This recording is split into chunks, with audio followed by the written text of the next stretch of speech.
Estate cars are dead. Long live SUVs. Well, not necessarily, because this is the new Jaguar XF Sportbrake. And no arguments here. This easily rivals the Volvo V90 for the best looking estate car in the class, especially in this S guise with the black pack, the 20-inch Venom alloy wheels. It's a seriously smart looking piece of kit. Right, let's talk about the back end, shall we? Because of course it is an estate car. Now it's a little bit different from the old Sportbrake. The old car was a lot more bulbous, but this is a lot more sharp and sveltely styled. So the window area here looks very similar to the Jaguar F-Pace. There's also some brand new rear tail lights. On this S model they're a little bit darkened, but there's a new day running light design. I wouldn't be too surprised if you saw these appear on the Jaguar XF Saloon at some point either. Let's lift up the tailgate, electric on this particular version. And it reveals a very large boot. Now, in terms of litres, it's on par with the BMW 5 Series. It's a little bit smaller than the Mercedes E-Class, but that's particularly cavernous in this class. And can you believe it? It's larger than the Volvo V90. Yes, you heard that right. A Jaguar estate has got a larger boot than a Volvo estate. So there's 565 litres with the seats up. Folded down, it's 1,700 litres. A quick pub fact for you, you can fit 6,500 tennis balls in there, should you so wish, or one fridge freezer. I think I know what most people are going to be carrying in this boot. Now you can tow up to 2 tons with this car. There's also a gesture tailgate, so you waggle your foot under the rear bumper and the tailgate lifts. And this car has also got Jaguar's activity key.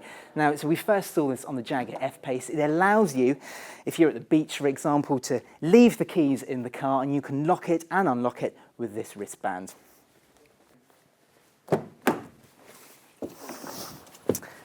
Now, the new Sportbrake is 6mm shorter than the old Sportbrake, but just like the Saloon, the wheelbase is longer than the old model, so it means there's lots of legroom back here.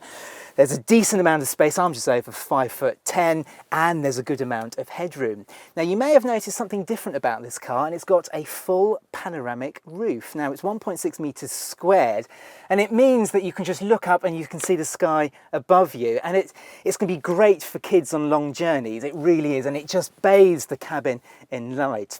And generally speaking, it's very comfortable back here. There's a good amount of rake on these back seats, and you can get nice and comfortable and feel really luxurious, especially in this car with its brogue brown leather seats. It's a really smart place to be. Right, let's hop in the driver's seat.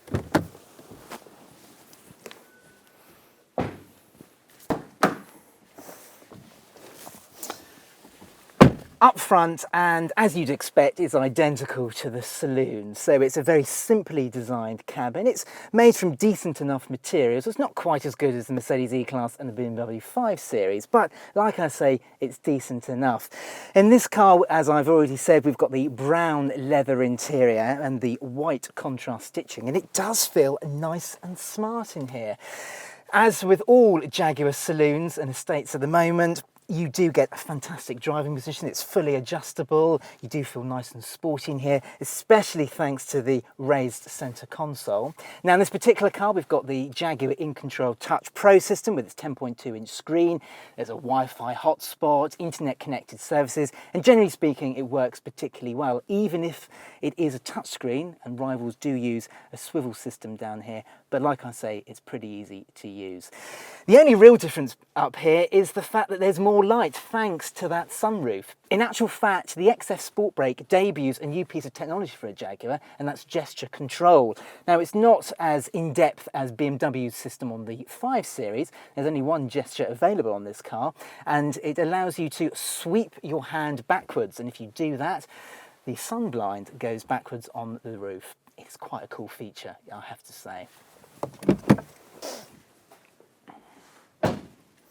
Jaguar offer an almost identical engine range as it does to the Saloon, so expect the usual range of 2-litre diesels. There's a new 2-litre petrol with just under 250 horsepower, and the range will top with a 3-litre V6 diesel. Strangely, Jaguar is not going to offer the 3-litre V6 supercharged petrol, but The price range should kick off from around £35,000 and rise to around £52,000. So the Sportbrake is around £2,000 more than the Saloon. It goes on sale in October. Let us know what you think in the comments section below.